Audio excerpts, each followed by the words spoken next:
Hello, my name is Charlotte Davis, and I'm an ITRT for Norfolk Public Schools. Today we're going to be taking a quick tour of Securely. Securely is a great tool to use to monitor what your students are doing on their Chromebooks. So I'm going to get signed in. I'm going to go to deviceconsole.securely.com. Please notice the spelling for Securely. Once I've gone to the site, I'm going to click Sign in with Google and sign in with my school Google account. When you first come to Securely, you're not necessarily going to see your classes pop up. I want you to look on the left-hand side where it says Location. And under Norfolk Public Schools, you're going to select your school location. You can see that I have several to choose from. Okay, so I could go to my Ghent school, to my Taylor school. Okay. So once you've selected your location, now we have a couple of choices to make. If you look on the left-hand side under Classes, you can see that if you have manually created or Google Classroom classes, they will be listed here. The classes that are listed for you in Canvas will be on this second tab. You can also look at session histories, any active sessions that you might already have going once you get started. Okay, so now I'm ready to go into one of my classes. I'm going to click on Teacher Tools. From my drop-down under Classes, I'm going to choose the class that I would like to use. So for this example, I'm going to click and go into my coding class. So for this sample, we're going to use my Scratch coding class as our example class. I'm going to come up to the top and click my Start Class button. And it's going to pop up my first screen. So you must select a time limit for your class. Okay, you can do that by putting in a number of minutes, say 10 minutes for my class, or you could go and set an end time for the class. So let's say that this particular class ends at 10 a.m., okay?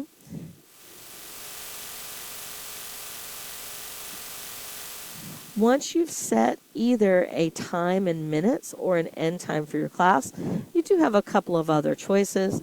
You can enforce a block list for this class. We will talk about that more later. You can also choose to close all of the students' tabs, to limit the total number of tabs that they can have open at any time. Okay, allow students to raise a hand, to chat with you, play a little sound when you send them a chat message. You have a couple of choices here to explore.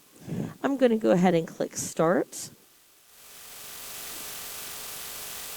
All right, so the first thing that you're going to notice is that I can see a list of websites underneath of some of my students. For each student, what I'm seeing is the tabs that those students actually have open at this point in time. Let's say that I am unhappy with Elijah's tabs, and I told Elijah, please do not go to, this page. I can just come over here and click the little trash can and close that tab. I don't need to say anything to Elijah. I can just close it. So if I did not want Adrian to be working on quantum locking right now, I could come and close that particular tab. This is the list view. Okay, you can see what's going on for each of the students. If I wanted to see a screen view of what each student was doing, I'm going to come up here to View and click the one that looks like 4 little squares. And now I'm seeing a little preview of the screen of each of my students. You'll notice that some students have no preview. That student might be absent. They might not be on their computer right now. Maybe they're working on a written assignment. They could be on a desktop or a non-Chromebook laptop. So I'm not able to get a view of what they're doing. The ones that have a little screen view are actively signed into their Chromebooks at this point in time. So I can see exactly what they're looking at on their screens. So what if I wanted to get a little bit closer look at what some of my students were doing on their screens? So this looks interesting. I want to see what Sincere is working on. I'm going to click on Sincere's, and I'm going to click on the little eyeball. And it's going to give me a view of exactly what is on Sincere's screen. So if I decide that this is inappropriate, again, I could come down and turn this off. Okay, I could print a copy of a screen capture of the screen. I could lock the screen in this position. Maybe send a little chat message, hey, Sincere, you're supposed to be working on this right now. I could look at the history of what Sincere has been browsing, for the last, 5 minutes or so. Okay, save a copy of the screen as a screenshot. So you have quite a few options here. Of course, Sincere is doing exactly what he's supposed to be doing. I don't want to mess with him. I'm going to click my back button, and let's look at some controls that you have up here at the top of your screen. As a teacher, you can lock all of the screens. So I could choose to lock all of my student screens. I could lock my students to a particular site.